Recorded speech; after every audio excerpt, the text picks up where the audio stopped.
आज आपण हेल्दी आणि पौष्टिक अशी दाल खिचडीची रेसिपी बघणार आहोत।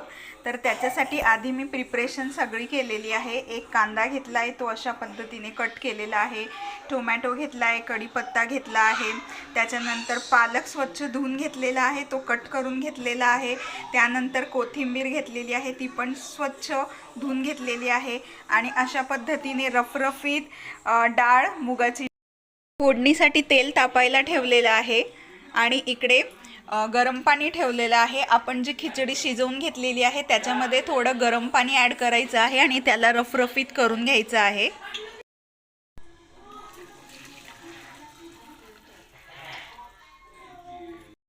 आता गरम पाणी घातलेलं आहे, याला अशा पद्धतीने मॅश करून घ्यायचं आहे।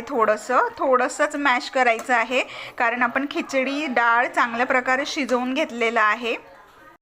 मी लसूण ठेचून घेतलेला आहे। तेल छान प्रकारे तापलेलं आहे। याच्यामध्ये सर्वात आधी घालणार आहे मोहरी थोडीशी जास्त घालूयात आपण।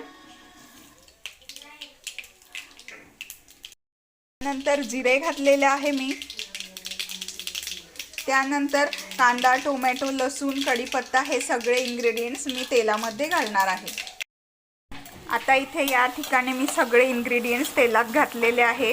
गॅसची फ्लेम जी आहे ती लो आहे।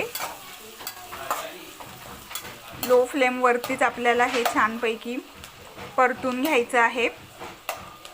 यानंतर याच्यामध्ये हिंग घालणार आहोत।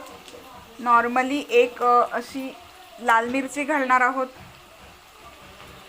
याच्याने खूप छान।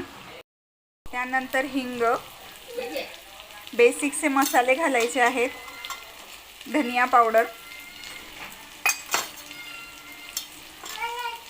थोडंसं लाल मिरची powder as per your taste, थोडासा मसाला एकदम थोडासा घाला। आणि त्यानंतर पालक आपण घालून घेणार आहोत। कांदा, ही एक लाल मिरची आहे, ही सुद्धा मी घालून घेणार आहे। आता बऱ्यापैकी आपलं सगळंच इंग्रेडिएंट्स जे आहेत ते मऊसूत झालेले आहेत। त्यानंतर याच्यामध्ये डाळ तांदूळ घोटून मी घालणार आहे।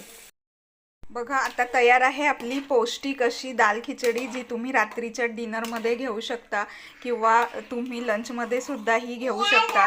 याच्याने पोट रिसेट व्हायला मदत होते। तसेच पोटभरीचा हा पदार्थ आहे। स्वयंपाकाचा कंटाळा आला असेल तर त्यावेळी सुद्धा तुम्ही हा पौष्टिक ऑप्शन ट्राय करू शकता। आता याच्यामध्ये मी वरनं फक्त मीठ घातलं आहे आणि गार्निशिंगसाठी कोथिंबीर घातलेली आहे।